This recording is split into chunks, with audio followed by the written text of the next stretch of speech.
Well, I have the extreme honor of working and meeting with Lisa Cook today, and we are just going to be interviewing Lisa to get a little bit more information about her experience with the Heggerty Phonemic Awareness curriculum. So welcome, Lisa. I would love for you to introduce yourself and tell us a little bit about your background. Well, thank you. I'm honored to be a part of this interview, and thank you for selecting us in Ohio to join you. As Elise said, my name is Lisa Cook, and my current role is the Comprehensive Literacy State Development Grant Director. So that's kind of a mouthful. And a literacy coach. We received a grant, the CLSD grant, just this year, 2020. But prior to that, we also had the Striving Readers grant. And that's where I really did the work and learned a lot about Heggerty. And I served as an elementary coach in that grant for 3 years as well. But my former background is been a teacher and a building principal, and I've probably got almost 35 years of education under my belt, and all of it really devoted to kind of the primary grades. So the literacy piece has just been something I've had such a heart for, because learning to read and working with those little emergent readers has been my passion. So that's kind of my 35 years in a quick summary, but I think I've seen all different sides of the continuum, from a teacher side to an administrator side to a consultant side. So I hope that I offer a good perspective today. Absolutely. Well, thank you. Yeah. And then in your role, what were you seeing that indicated a need for a phonemic awareness curriculum? So I was fortunate, as I said, to be a part of the Striving Readers grant. And prior to us getting that, we needed to collect a lot of data. And the data was conclusive. Now, we were looking predominantly at like kindergarten readiness skills and what students, when they came into kindergarten, how prepared were they?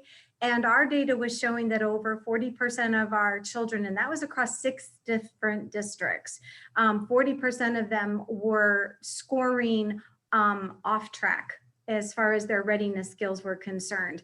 And that was very concerning, because we know that the research is supportive of those that start behind, stay behind. And then we were able to correlate that to their 3rd grade English language arts scores and see the same trend. And so we knew at that point in time that we needed to do something, and we needed to do something pretty quickly. We kind of called it our booster shot. Like, what could we do in a short period of time in a 2 and 3 year grant that would make a big difference? And that was when we started to read and learn and understand the research about phonemic awareness and the true impact that it can have on early literacy. And how did you find and decide on Heggerty Phonemic Awareness? So we really were fortunate. Our State Department does an amazing job, our Ohio Department of Ed, and they wrote a huge grant, a federal grant. And they've also put together, the Ohio's plan to raise literacy achievement. And, one of the strands of that was improving phonemic awareness. And they provided all of the research, and what they did is they housed professional learning communities. So we were invited to attend with state support team, with other educational service center individuals, as well as district participants. And they did such a good job of laying out the foundation as related to the simple view of reading, which is basically the framework that we follow. And the part of the simple view of reading, the decoding side of the mathematical equation. In other words, how do we truly get children to learn to read? How do we get to reading comprehension? And they have to have word recognition, and it has to be by language comprehension in order to get to reading comprehension. It's a mathematical equation. So they started to teach and do a lot of professional development around the word recognition side of it. So being allowed to participate in that, I learned so much. And at that point in time, Heggerty curriculum was suggested. We did an audit of a lot of curriculums, and there's some really wonderful things that are out there as far as just, related to the whole English language arts strands, but it always seemed like there was a gap or a weakness in all of the curriculums that we looked at related to phonemic awareness. So that made us recognize that we needed to go searching for something that was going to help us to fill that gap, that could be a supplement and a resource to what they had, because, you know, no one really likes to do an overhaul and make a huge investment in changing curriculums. That's never a popular recommendation to coaches.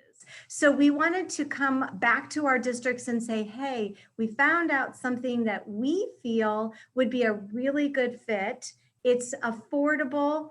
And the best part of it is it really addresses those critical skills of phonemic awareness that we have found gaps in your curriculum, and we could supplement. Yeah. I love how your Ohio Department of Education and the state support teams then support teachers and administrators. It's a model that I just am in awe of. I think it's just such a great way to support instruction, not just in your own county or in your own school district, but you have this capacity to affect instruction and positively impact instruction in multiple school districts. And I have had the opportunity to work with you as well as other state support team leaders in Ohio, and I am just constantly impressed by that, the level of leadership that they have in place, and then the support that they have from the state level for your role. And then that just trickles down to administrators and teachers and then to student achievement. So it's just such a great model. So it's so exciting to hear a little bit more about that. And it was really a tribute to them for bringing it to us, telling us about it, and then giving us the tools and resources to do further explanation and exploration before we decided that, yes, without any doubt, we were going to roll it out in our districts.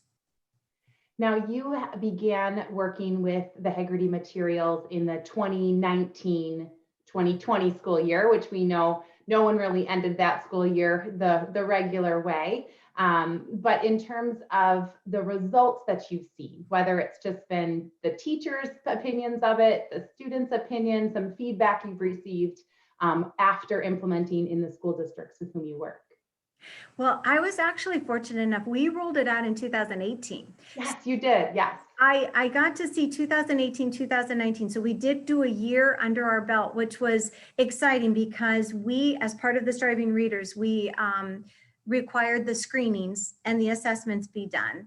And then we worked very carefully with the teachers on the fidelity piece and working to help them make certain that they understood how to implement it. But more important than that was why. We wanted them to know the why.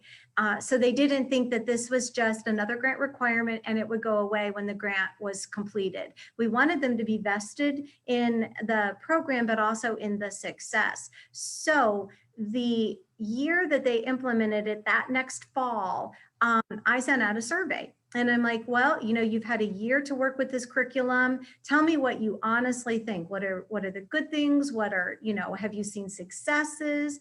And at that point in time, 88% of my teachers came back conclusively, we like it. We like it a lot.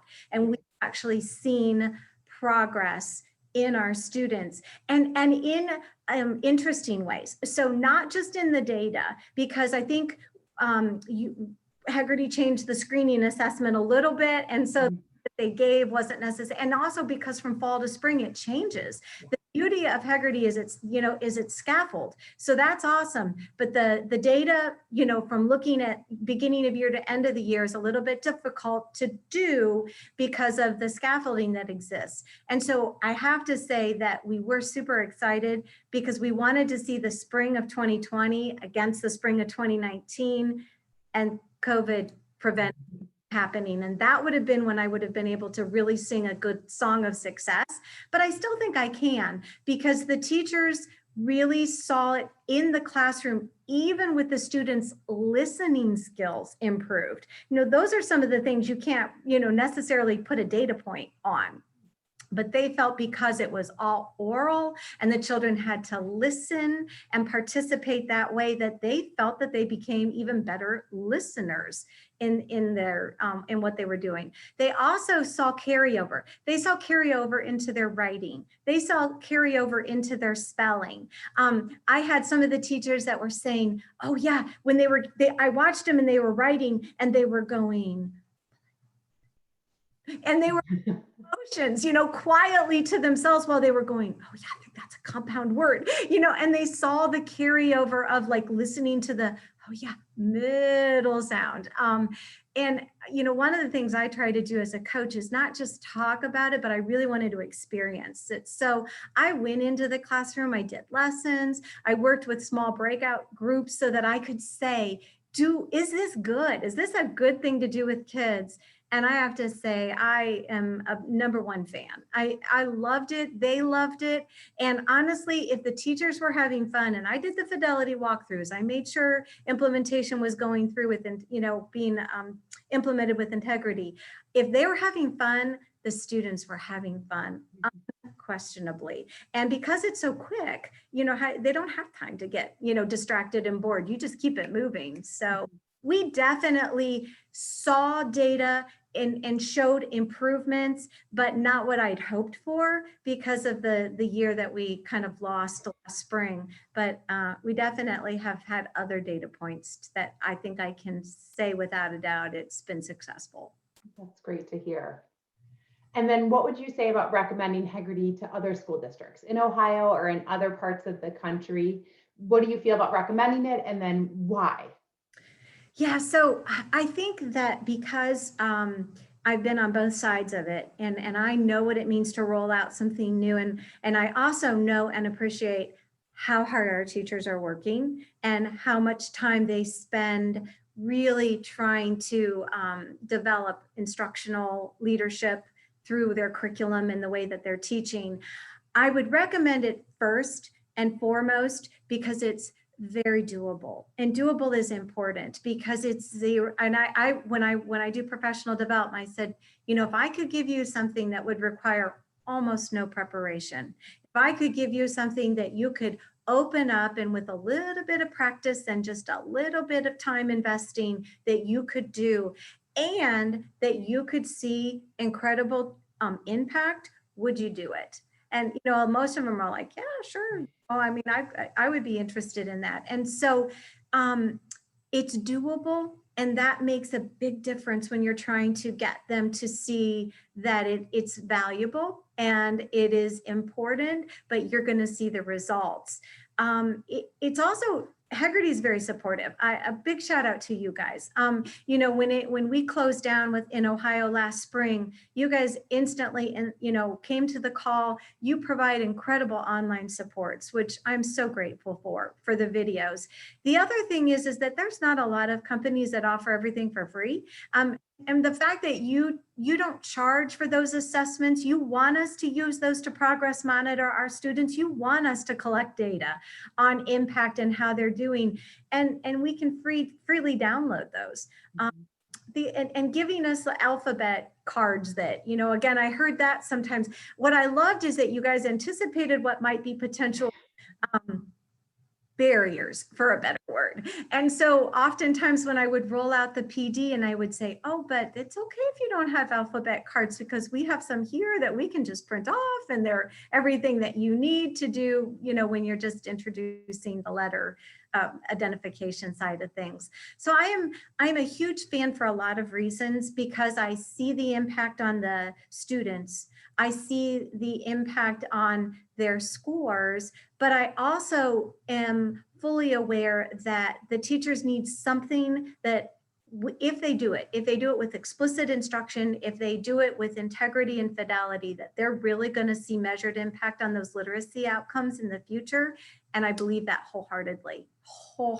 So I not only recommend it to the districts we serve, but I also serve the birth through 3 population. So I'm talking to mommies and daddies, talking to Head Starts and Help Me Grows. And we've introduced, the Mother Goose nursery rhymes. We're talking about doing some basic phonemic awareness and games and activities with our families because we can't ignore our family engagement connection. And that's another thing that you have supported.